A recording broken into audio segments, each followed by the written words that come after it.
Sing to me of the man, Muse, the man of twists and turns, the man who battled the unknowable operating system.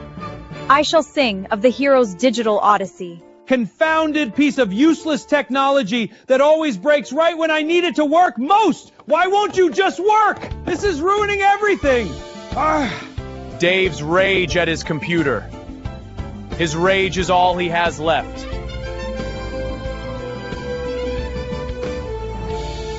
This computer is driving me crazy! Patience, Dave. Have some coffee. Patience, it's mocking me. Look at the screen. Deep breaths. Fine, one more sip. The computer that you are fighting, it's the biggest computer I've ever seen. I wouldn't want to fight it. Men grow weary of sleep, love, song, and dancing sooner than of computer problems.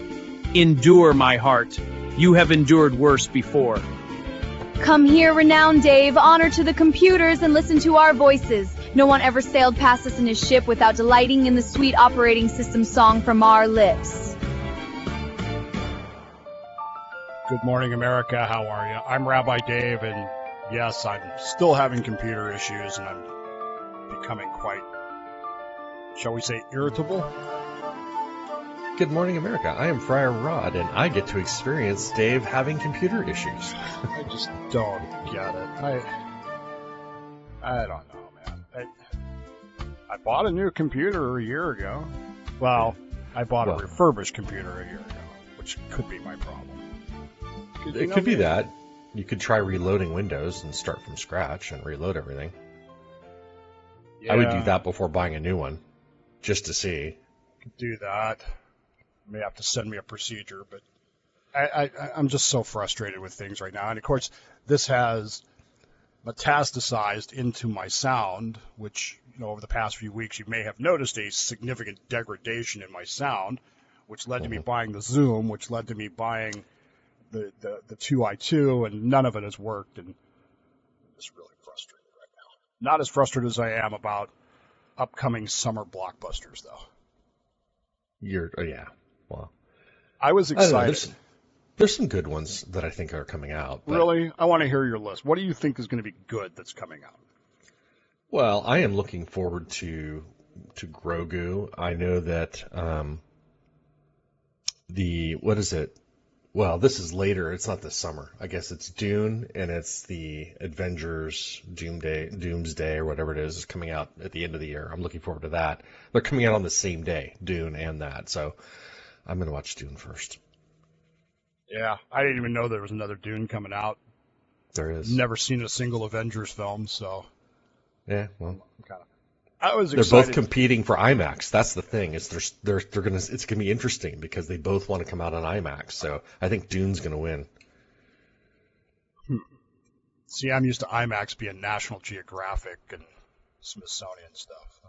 It's pretty much all we watch when we go. So I was excited a few months ago when my brother, who knows me well, sent me an ad for the new film Odyssey. Now, as you know, last year, or maybe you don't know, I don't know if you're paying attention to my other stuff, last year was my year of Homer. And for private, personal reasons, I reread, however you want to look at it, the Iliad and the Odyssey. And to me, these are stories that are just, they're incredible. I've mentioned this before about mythology. What we dismiss as mythology, our forefathers accepted as history. And it impacted how and why they do things the way they do them. And so, to me, this is very important stuff. To me, the Odyssey, as much as I enjoy the Iliad, the Odyssey is a much more expansive story. And so when my brother sent me this, I was like, oh, yeah, can't wait for this. Yeah.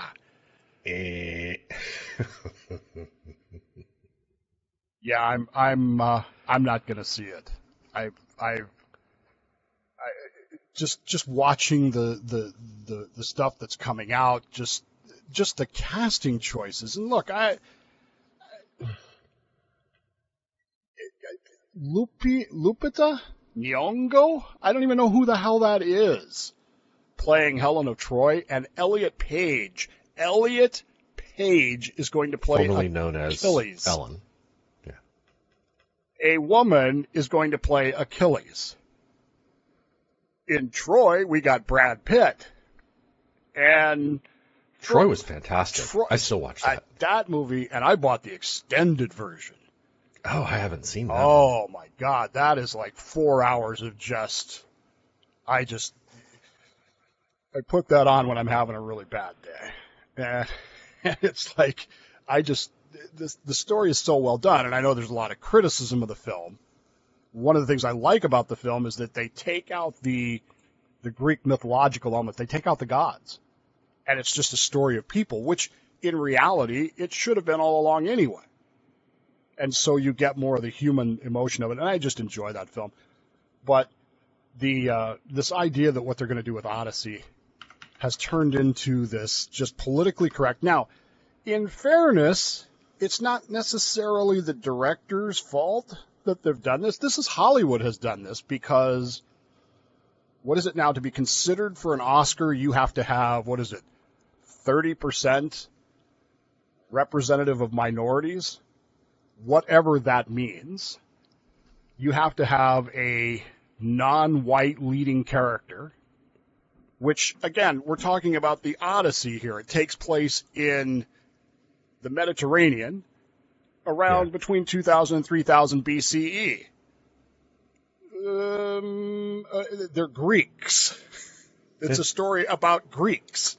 It's not a story about transgender pretend dudes who think that they can be Achilles. I can't even imagine how bad that's going to be. And of course, it's caused a lot of blowback on this whole thing. But it's causing, to me, it's just indicative of why Hollywood has become so crappy. We always bitch about this, Hollywood can't come up with a new story.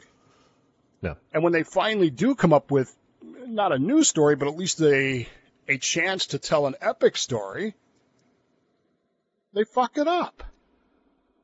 And it's like they turn it into a political agenda as opposed to just tell me the damn story.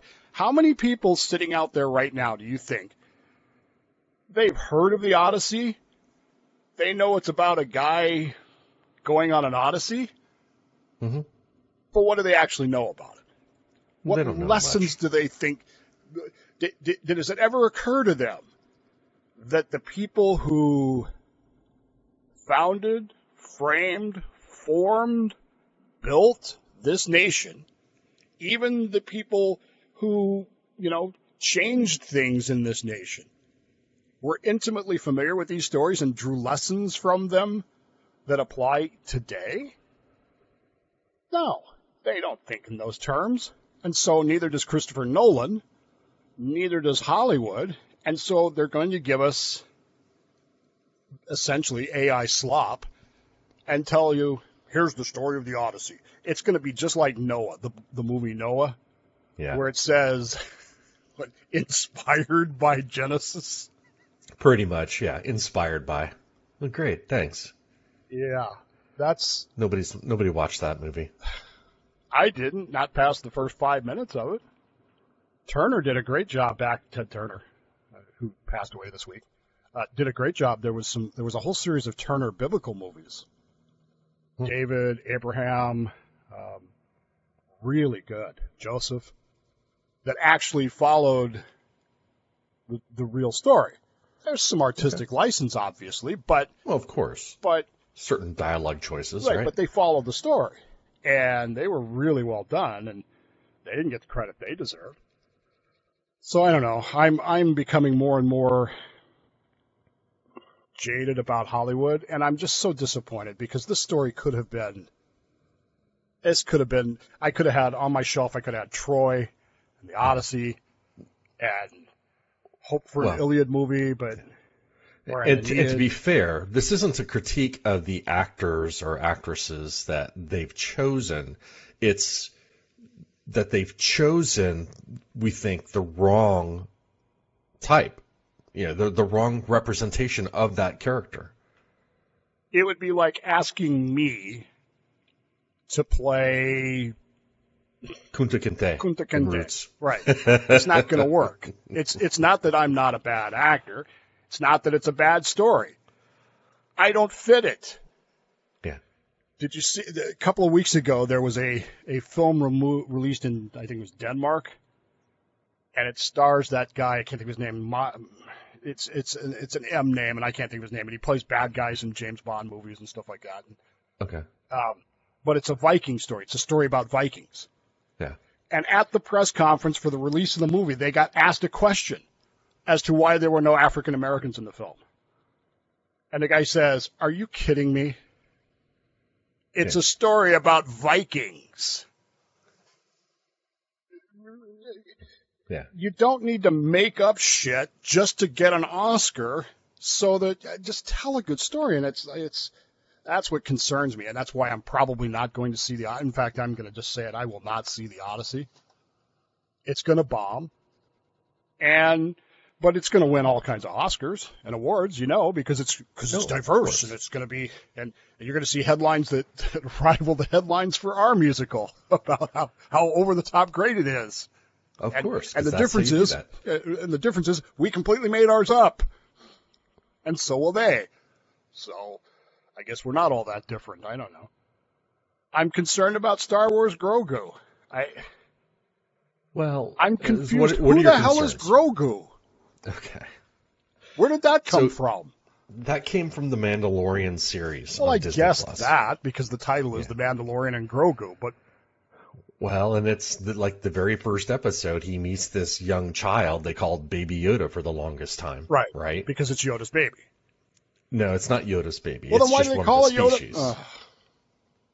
It's a very rare species, but yeah, so they called it. Keep in mind that this is probably one of the best marketing ploys that they've ever had, because the baby Grogu has sold. I think they said the merchandise and everything from Grogu has outsold the last 3 Star Wars movie merchandise. Yeah, well, alone. So has West Ham ticket sales. Or Tottenham's ticket sales. So the joke folks, is that those teams suck really badly. Yeah. But yeah, I'm looking forward to it. They've started a relationship with the baby. In fact, they brought Luke Skywalker back. He's dead. No, he wasn't, because this takes place in the time when he was alive. Okay. It's alive, it's but older. It's between the end of the Empire and before the First Order starts. It's before the last 3 movies. So yet another unsuccessful revolt, because they had no plans to actually build a government. So they revolted, brought down the Empire, and replaced it with another dictatorship. Yay. Well, that's human history, though. I'll give them that. It is. Yeah. So it is. But it's more along the lines of the Mandalorian culture and all that stuff. And if you've not seen any of the animated Clone Wars episodes, you're not going to understand all the Mandalorian stuff. There's so much lore and background in the Clone Wars animated series that Lucas himself helped architect with Dave Filoni, who is now the creative head for Star Wars. Is this the movie that you would have made?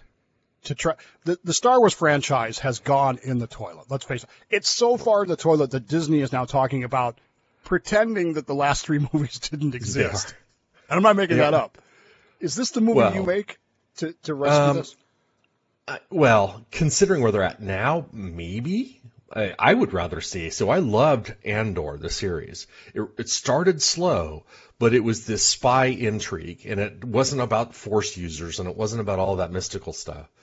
But it was in that universe, and it was fantastic. And what I'd like to see is a movie that deals with the old Republic. This is pre all the Star Wars movies. That maybe a spinoff, maybe a melding of Lovecraftian horror into it. So I'd love to see something like that. So you'd like to see it go back to the original. This was pre-original, pre-original. But it's the original idea. I mean, you're dealing with So, in the Empire, it didn't last that long, right? I mean, No, it didn't. the Palpatine overthrows the Senate, and within, 25, 30 years, he's gone, so Yeah. didn't last that long. Well, and then it was the New Republic was there for a while, and then it was then the First Order came back. And that couldn't have been very long because you still have the original characters running around fighting it now. So there's some lessons there as well. I'm intrigued by the fact that you want to go back to the original idea because I have the same feeling about Star Trek. I'm well on record as saying, as far as I'm concerned, the only actual series is Star Trek, the original series, and the 6 movies, and the animated series. Beyond that, I can take some of Next Gen, some of it. Yeah. I liked the first season of Enterprise. Beyond that, I lost interest. I really didn't watch the Enterprise one. DS9 has some ideas to it that I haven't made it all the way through. There are several DS9 episodes that I really liked. Yeah. Some that I just thought were just phoning it in. No interest in Voyager. No interest in the Abrams films. No interest in the stuff after that. And I'll tell you why. The Abrams film were fair. It was interesting. They could have been, but they. And I'll tell you why. I'll tell you what I didn't like. And maybe this is just, but this goes back to what you were saying. It looked visually too modern. Yeah. I would like to see them make a Star Trek series, a Star Trek film, a Star Trek, where they go back to the original series and build the sets to look like it did then. And I know people go, well, but that was 1960. I understand that. But Star Trek, the original series, made sense. That bridge, the bridge of the Starship Enterprise, was actually studied by the United States Navy because the Navy looked at that and went, that makes a hell of a lot of sense to do it like that. They put thought into stuff. Unlike most science fiction where they would just use a device and never explain the device to you except as a MacGuffin, Star Trek's devices made sense. Tricorder? Well, who would ever come up with that? He said, holding up his iPhone. Communicator? Who would ever come up with that? There's a whole TV show is how Star Trek invented the modern world. I would like to see them go back to that and those kinds of stories. And in 1976, there was a book that actually came out, fan fiction before there was fan fiction, called Star Trek: The New Voyages. And in this book were, I think it was 11 or 12 stories written by fans, and there was no Phase 2 Star Trek, the movies, next. It was still Star Trek at that point. They had a story in there about the actors, Bill Shatner, Leonard Nimoy, DeForest Kelley, filming a scene in Star Trek. So they're pretending to film. The story is about the TV show. And stay with me here. They're filming a scene in the transporter, and outside in Los Angeles, there's a storm going on. And the building gets hit by lightning or something, I don't remember.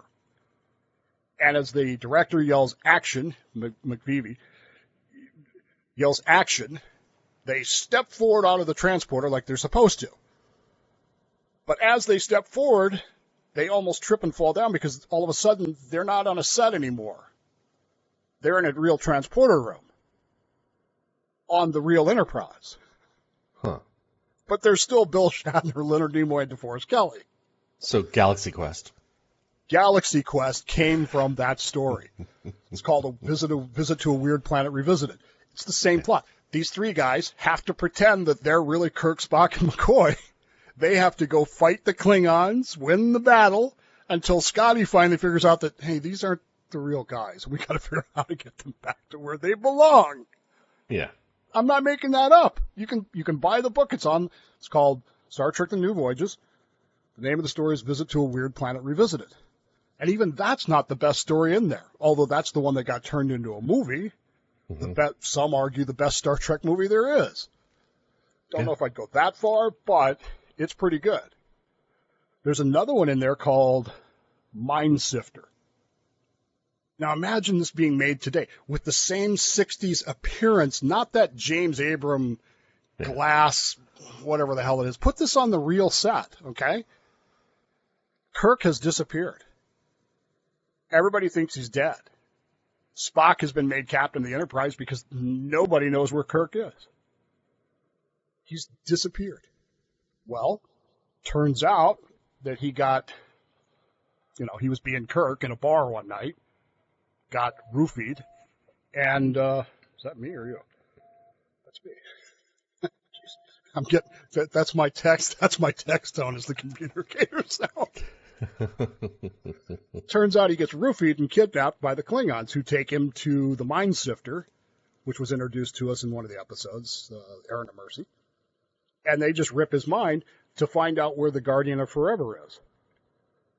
They take him to the Guardian of Forever. He goes back in time looking for Edith Keeler because his mind is all screwed up now. Okay. And Spock has to figure all of this out. In the meantime, the story is jumping back and forth between where he is in the past, which is not where Edith Keeler is, by the way. He ends up in a mental institution in the 1960s. And Spock trying to find him. And it's a fantastic story, and it would be a great movie. All these stories are out there, and they could do it in the original context. And I think it would be better than what they're doing now. I just really do. Well, I mean, didn't they even have the fan series? I forget the name of it, but they did TV show episodes, which was Star really Trek good. Continued. Yeah. Yeah, and it was great until CBS shut them down. Yeah. Because you're violating the copyright. Copyright for nobody's selling anything here. No. It was stupid, and there were other people that tried it as well.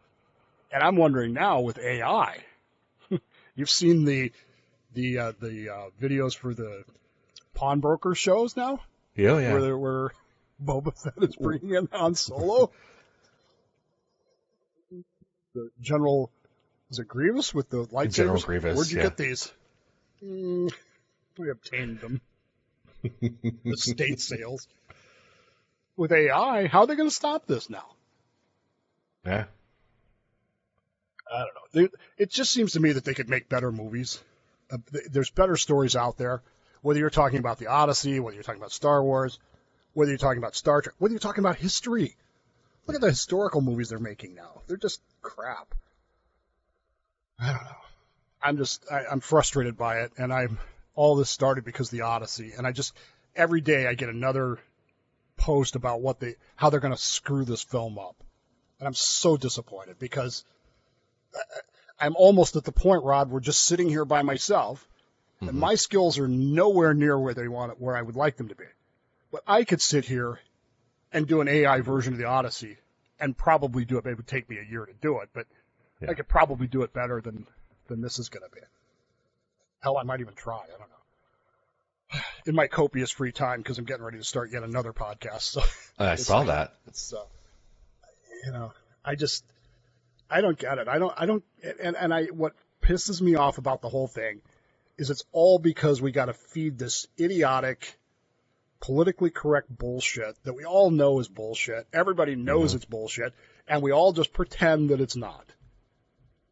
Even the people that are pushing this stuff know it's crap, but they have to push their agenda, so we're going to make you like this slop whether you like it or not. But if they're doing it just to try and get an Oscar, it seems to me that, hey... That's where the money is. I guess. I mean, I'd love to see the movie bomb and still win an Oscar. Right. If you direct an Oscar-winning movie, look at this movie that this guy directed. We need this guy to direct our next piece of crap. And all of a sudden your asking price goes from what? What do you get for directing? $5 million to $50 million. But Christopher Nolan is a famous director already. Right, I know that. So he doesn't need it. And so why is he doing this? Why is he making these choices to put a chick, a sickly looking, it's not even like she's this isn't even an artistic discussion going, what if we reimagined Achilles as an Amazonian warrior? This isn't even that. This is, let's take the most pathetic, thinly, sickly looking person Ozempic-faced person we can possibly find and pretend that is the mightiest warrior that ever set foot on the earth. Yeah. That's not casting decision. That's a political decision. It is. It is. Well, and Helen of Troy, right? I mean, she's supposed to be one of the most beautiful women. She is the most beautiful woman. Yeah. That's the whole premise of the show. She's the most beautiful woman. I don't object to that being a black woman. That's not the most beautiful black woman you could have found. No. I could go down to the mall in Silverdale and find a far more attractive black woman for that role than they have found. It wouldn't take me 10 minutes. Bootylicious. But it's like, I didn't think Diane Kruger was bad as Helen of Troy in Troy. I was quite pleased with that, quite frankly, but that's another story for another day. Anyway, those are the stories I would remake. I would start with those new voyages. Yeah. But what I'd love to see is, instead of doing all this new crap, making it look futuristic. That was the whole point of Star Trek, was it looked functional. It looked real, not imaginary. And I would go back to those sets. I really would. But then again, Hollywood's not paying me to do this stuff, so what do I know? Just keep doing what I do.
Welcome back. I'm Dave.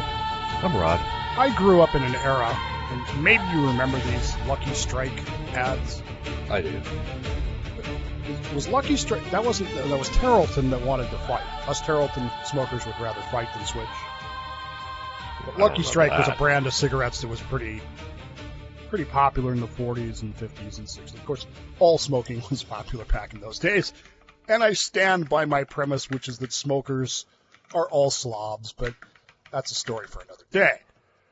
So Lucky Strike cigarettes those ads were everywhere. They were ubiquitous. So imagine my surprise, Rod, when I discovered this week that Lucky Strike, I don't know if they still make cigarettes or not. I have no idea. But you know what they do? What do they do? Lucky Strike Entertainment is a bowling company. They own bowling alleys. Okay, I didn't know that.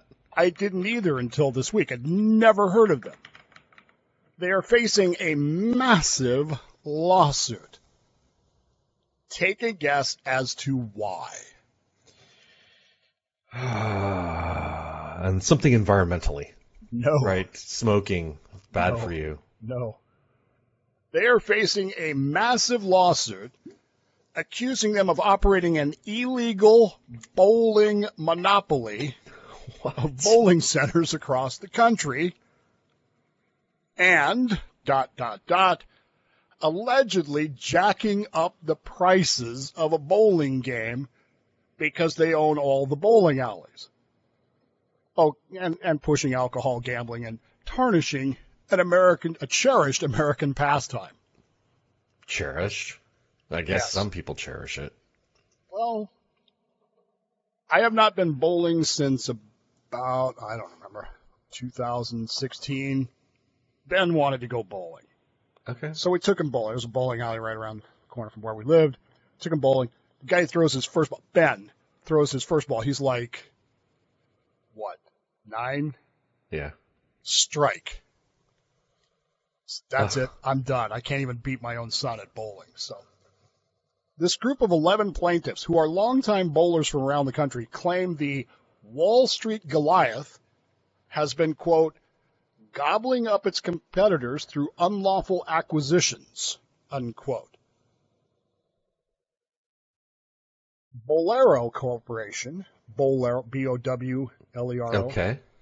which owns Lucky Strike, has driven the cost of bowling higher for millions of customers at its more than 350 locations across America, sometimes tripling the price to bowl at some alleys in recent years. Okay,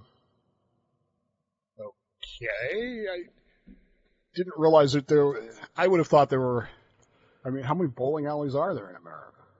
I don't know. Modesto only has 2. Manteca has one.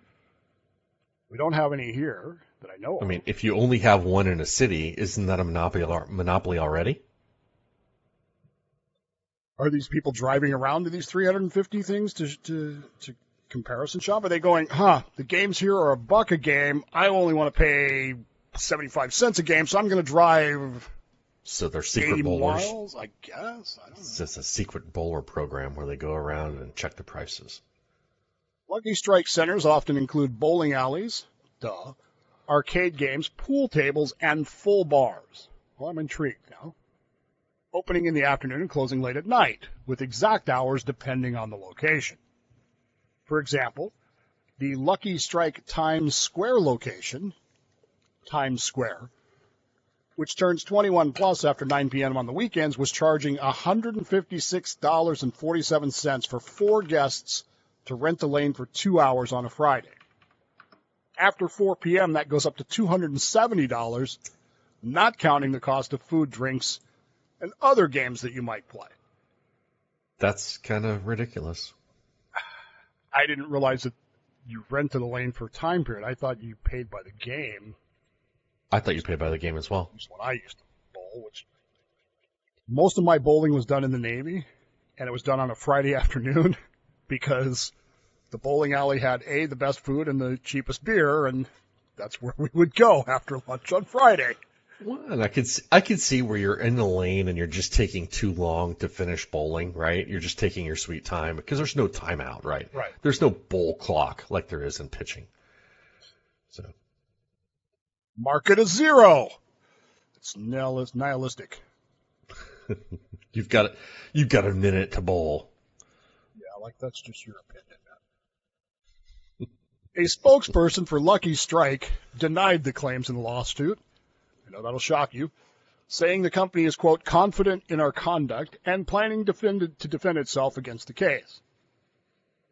Quote, this lawsuit is a meritless attempt by a startup plaintiff's firm to generate headlines at the expense of a company that has spent more than 3 decades expanding opportunities for the sport of bowling and the communities we serve, unquote. So some guy decided to form a law firm just to sue Lucky Strike because he didn't like paying $270 on a Friday night for bowling? Seems to me, look, in Times Square, Yeah. $300 for 2 hours at the bowling alley is probably might be some of the cheapest entertainment out there. By the way, the spokesperson says that Lucky Strike Entertainment has only a small share of the market, with thousands of bowling operators and new competitors entering the space on a continual basis, unquote. I find that hard to believe. Because I can't remember the last time I saw a new bowling alley open. No, I haven't. I haven't seen one. In fact, most bowling alleys, there's one in Tacoma, most of them are in the, how do I say this? The least desirable parts of the cities. They're not, Simonson Sussman, who is the legal firm behind the complaint, was formed in June. Sussman? Yes. It's kind of sus. By a former Federal Trade Commission officials who worked for the agency under the antitrust crusader Lena Khan. See, here's a Star Trek story right here. Khan's trying to shut down the bowling alley, which we all know is on the Enterprise, because it's in the blueprints. There's a bowling alley. Okay. See, there's your Star Trek movie right there. Earl Anthony in space. The plaintiffs are seeking monetary compensation for an unspecified class of Lucky Strike customers and the unwinding of some of Bolero's acquisitions. So they want them to sell them, but who's going to buy them? The suit claims that Lucky Strike has degraded the bowling experience in an effort to boost its profits. Pointing to a 2013 comment by the company's former chief financial officer who said, okay, you're accusing them of degrading the bowling experience. And your proof is what this guy said. What do you think he said? I have no idea. Said they want to become the Starbucks of bowling. So why would that be why would that degrade the experience? Dude, I'm just telling you what they said. Starbucks has really good service. Yeah. They're on it. Yeah. I mean, we did have to go back yesterday because they forgot to put any actual coffee in my wife's caramel macchiato, but, Wow. Shit happened. They claim that the chain has promoted gambling through its Money Bowl app. Oh, no. Gambling through an app? The hell you say? And they're pushing alcohol at bowling alleys. Aren't they all? They're operated by understaffed locations and unclean bathrooms and lanes that often break down, creating an atmosphere of the nightclub backlights and extremely loud music that detract from the experience and distract bowlers. Bolero is the world's largest owner and operator of bowling centers, controlling roughly 35% of the industry's revenue, with a market cap of $900 million, according to the suit. And Lucky's share strikes are down 15% so far this year. So I don't know if you knew that or not. I don't know if you knew that this was an issue in America. I didn't know. I didn't either until this week, and I can honestly say that I haven't been bowling since my son made his strike. Probably not going anywhere in time. I will go to Starbucks, so that I'm pretty sure.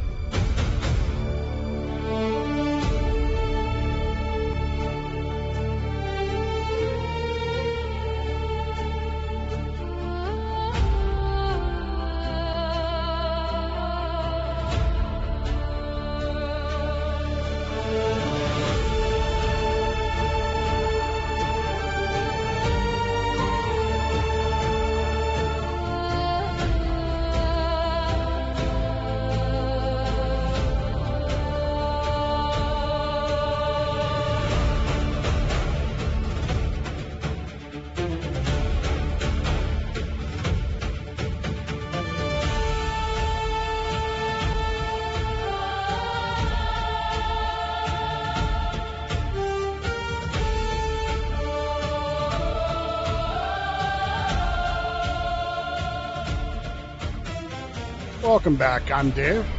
I'm Rod. And of course, because we talk about the real news. This is not news. This pisses me. This is just a distraction, folks. That's all this is. The Defense Department. Do we still call it that? I thought it was the Department of War. I don't know. The Defense Department this week released the initial release of the government files on what are now known as unidentified anomalous phenomena, UAPs.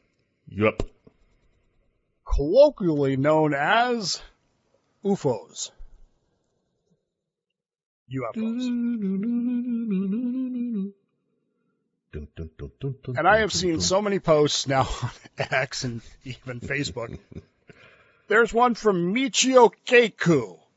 What? Who? Really? The headline says, Michio Kaku says this changes everything. I have no idea who that person is. Michio Kaku is one of the, he's like Neil deGrasse Tyson, if Neil deGrasse Tyson actually knew what he was talking about. He's a physicist. I want to know what Bill the Science Guy said. Yeah, Bill Nye because, he's important. Bill the Science Guy. Bill Nye the Science Guy got his start in comedy, right? I did. A show called Almost Live up here in Seattle in the 90s. Not kidding. Look it up. It's on the internet. You can look it up. Just like the UFO files, the UAP files are now on the internet. Big shock here.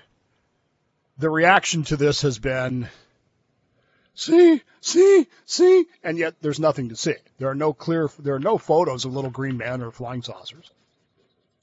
The release, by the way, fulfills an order from President Trump's pledge to release the government documents related to aliens, UFOs, and there you have it. This was a campaign promise. So in the spirit of James K. Polk, who might have been the best ever president, maybe, we'll find out, he kept his promise and he released the files. Okay. And everybody went, and the initial collection is housed on a government site that look more like Men in Black than Pentagon, topped with scrolling photographs of black and white anomalies. So we're back to again, we can send a camera to Pluto, take a crystal clear photograph of a planet 8 billion miles away. But somehow or another, these UFO photographs always turn out to be like somebody's, not even ring cam quality. Yeah. Below, a tranche of documents from the Department of Defense, State Department, NASA, and FBI are available for download. One such file includes a series of eyewitness accounts from federal employees who observed orbs in the dusk sky on 2 separate days in the western United States. Another features photographs capturing anomalies from Apollo 17 and Apollo 12.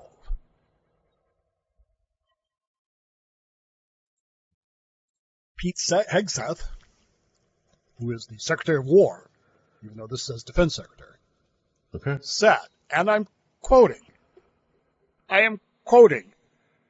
the American Secretary of War, quote, "These files, hidden behind classifications, have long fueled justified speculation, and it's time for the American people to see them for themselves," unquote. Okay. Famed astrophysicist Neil deGrasse Tyson reacted to the impending release on Wednesday in a New York Times essay saying it's a, quote, good thing, though he added, quote, "It feels like a distraction from other important files we've been waiting to be disclosed," unquote. Says he expects the release to be anticlimactic. I'm wondering what Carl Sagan would have said. Yeah, that would have been good to have. All of the files have been reviewed for security purposes, the Department of Defense said, but added that, quote, "Many of the materials have not yet been analyzed for resolution of any anomalies," unquote. Here's my thought. I can't wait. I'm thinking that this is a shot across the bow because some of what they released are probably related to Chinese and or Russian experimental technology. So we're releasing the information that we have about that to say, hey, we know what you've got. It's public now. You think that's what this is? I don't think it's all that. There's some things. I haven't looked at all the videos that they released. I mean, the moon stuff is a little harder to go into detail about, but I am skeptical. How's that? Okay. There are reasons why, and I have explained them on numerous occasions. Number one, I don't believe that. I just don't believe it, folks. I'm sorry. The math does not support it. And I know what you say. You say to me all the time, but Dave, there are literally trillions of planets. There has to be life somewhere else because statistically it has to be. And yet none of the actual math supports that. The Einstein himself said of life on Earth, somebody monkeyed with the numbers because we should not be here. and the incredibly long odds about human life at all existing on Earth, are so remote that it defies comprehension in a lot of ways. And yet here we are. So is it possible? Yes, and I believe it's possible. I don't believe it does, but I also believe that's what drives our explanation. We need to go see. You can't just take my word for it going, there's no life out there, going, Yeah. let's go see. But the math doesn't work. Yeah. Well, we got to get past the birds aren't real thing first. I just love the fact that even Neil deGrasse Tyson recognizes the fact that this is a distraction. What is it a distraction from? He asked questioningly. Mm-hmm. And it's anticlimactic. Remember when they released the Kennedy files, and all of a sudden we were supposed to know who killed Kennedy? Yeah. So we're still on Lee Harvey Oswald, right? Mm-hmm. Anticlimactic. They didn't release the good ones, Dave. Otherwise, why keep it all silent, right? Or why keep it hidden? Did they mushroom the story? Did they release it and then smother it with something else? Maybe. I don't remember what it was.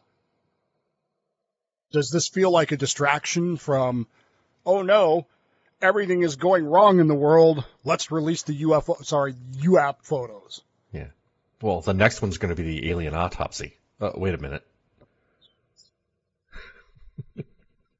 All of the files have been reviewed for security purposes, said the DOD.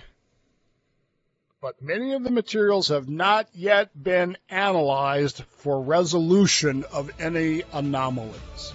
Why have they been so long? If I have to explain to you what that sentence means, you probably believe in little green men.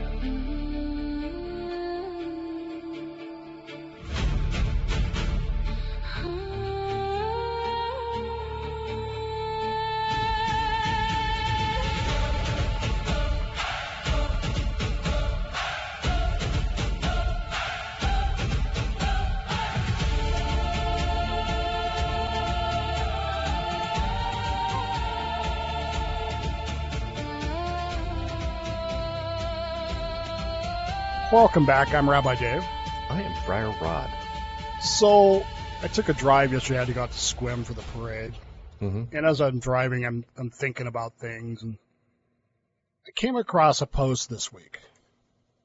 The post is entitled, Scientists have a list of 13 things that will happen during your lifetime. Most people refuse to believe number 8. Here's the list. Are you ready? I'm ready.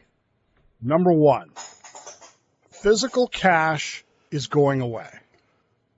It sort of already is, but yeah. Yeah, I don't have any problem believing that. That's done. I can't even remember. There was a time when I had a program that I learned from a guy on a radio 40 years or 30 years ago. It's called the Dollar Bill Savings Plan, mm-hmm. which was that you never spent dollar bills. All $1 bills go in a jar. So Okay. if you break a 20 for a $3 thing, the $1 bills go in the jar. Blah, blah. So you never spend one. And at the end of the year, you'd be amazed at how many $1 bills you have if you're disciplined about it. Did you do that? I did, and for probably 10 years, I paid for my vacation every February out of that. Somewhere in the order between $1,200 and $1,500. That's not bad. No, it was a great plan. Number 2, atomic batteries the size of coins are already in development. They will hold a charge for decades without plugging in, and charging your phone every night will soon be as outdated as rewinding a VHS tape. That would be fantastic. Okay, I'm on board to a degree.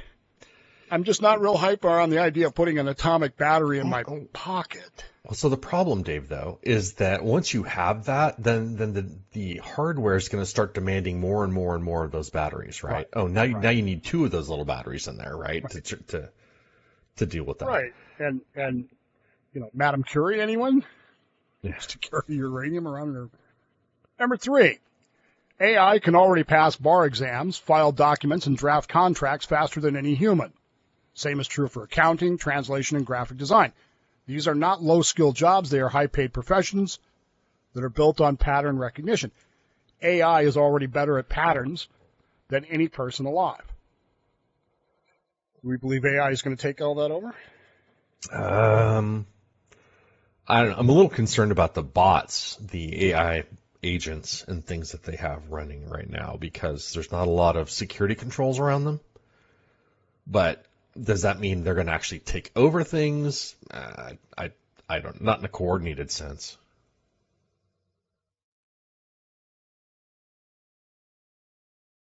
Number 4. This is one that I believe, because I have this conversation with my wife on a regular basis. Okay. Language barriers kept people apart for all of human history. That separation is collapsing. Yes. Real-time earpiece translations will handle any language, any accent, 0 delay. Yeah, the Google Pixel earbuds will do that with Gemini Assistant. Which is right out of Star Trek, right? Universal Translator. Yeah. Number 5. Right? Yeah. Number 5, a human being will walk on Mars. It will be televised, celebrated, and then forgotten within a week. Just like the moon missions were. I don't think it'll be forgotten. The mission itself will change everything. Once we land, permanent settlement becomes the next question. And that question has trillion-dollar answers. Yes, no, maybe? Yeah, well, I think with Musk and his push to get someone on Mars, I think they will. I don't know that they'll stay. They've got to figure out the whole, how are you going to deal with all the radiation? Yeah, well, there's that. Number 6, the first, speaking of Elon Musk, the first trillionaire is already alive right now. Elon Musk is worth roughly 400 billion. AI ownership, space infrastructure, and energy monopolies will push one person past the $1 trillion mark within our lifetime. Maybe. Number 7, and this is the one that really bothered me yesterday. Okay. Cars already drive themselves on highways in limited conditions. Full autonomy, no steering wheel, no license is the logical endpoint. And when that arrives, driving becomes a hobby for driving enthusiasts, just like horseback riding is today. There was a time when everybody owned a horse, everybody rode a horse. Yeah. And now the only people who do are people that are rich. In my lifetime, is it going to become that way with cars? The only people who actually drive cars. In your lifetime? I don't know. I don't know about that. I can see there's a lot of benefits to autonomous driving. I think you're going to see it in the bigger cities before you see it in in rural areas like California. There's just no way. I don't know, man. That bothers me because to me, driving is so relaxing and so cathartic is the only word. And my son loves this idea. He thinks this is great. Number 8, every second home, not every second, not like you own 2 homes, but every other house will have a household robot that will wash dishes, iron clothes, walk the dog. Owning a robot will feel as normal as owning a microwave. In our lifetime? In our lifetime. The question is not whether it happens, it's how fast. That's going to cost money, and so a lot of people are going to need to fork up for that. I could see people wanting to do that, but I don't think so. For all of recorded history, the human population has only grown, but that trend is reversing. Birth rates are collapsing across Europe, East Asia, and now even in Latin America. For the first time ever, the global population will begin shrinking within our lifetime. Yes. I don't think it's the first time it's ever happened. Genghis Khan killed 20% of people on Earth. So, yeah, it's happened before. The world generates more data every 2 days than it did from the dawn of civilization through 2003. Storing all of that on Earth is becoming a physical problem. The solution will be orbital data centers, solar-powered, floating above the planet, processing everything from space. No. Why? Well, because you're looking at data speeds that you're going to have to deal with. There's computers fail, so you're going to have a whole bunch of redundancies. The costs involved with that, I think you're more likely to see quantum storage on Earth than you would be to see that in space. All right. People already form emotional attachments to AI assistants. Rod and his AI girlfriend. I haven't had one in a long time. That attachment will deepen. Some will develop what they genuinely consider friendships. Others will call it romance. Society will debate it endlessly, while millions quietly live it every day. That's already happening. Yep. A child born today in a wealthy country has a realistic chance of living past 100. Breakthroughs in medicine, gene editing, personalized medicine are compressing decades of progress into years. The question shifts from lifespan to health span, how long you live well. Gone! There was a time when I would have said, yeah, I want to live forever or die trying. Now I'm not so sure. Okay, brain-computer interfaces are already being implanted in humans. Neuralink has already done it. The early use case is medical, restoring movement, treating depression. The end game, though, is direct. Thought-to-device control. You will think a command and the technology will execute it. Save this slide, it says. Check back in 10 years. It's Yay, possible. no? I think it's probable that you're going to have some of those things. People are pushing it. Well, I mean, that's very Star Trekian too, right? LeVar Burton's Geordi's goggles. And I think it's fantastic for the disabled and things like that, right? Didn't work for Christopher Pike, though, in Star Trek. No. All he could do was blink. Beep. Beep. I don't know, man. Is this better for us or worse for us? I don't know. These are things that they say are going to happen in our lifetime. If you've got a comment, WTF at whatthefrock.org. Yeah, because I'd like to know. I'd also like your ideas on better Star Trek and better Star Wars shows. And there you go. And how many of you are bowling? Because I'm not. I don't know who's keeping these people in business. My guess is it's people that have way too much disposable income and way too much free time. And on that note, I'm Rabbi Dave. I am Friar Rod. And this has been a very futuristic episode of What the Frock? So grab your frog and come aboard. This nonsense can't be ignored. We joke, we gripe, we spin, we sing. While Rome burns on, we'll do our thing. What the frock is going on here? We may not know, but still we cheer. Raise your voice, your glass, your brow. Because the frock is happening now.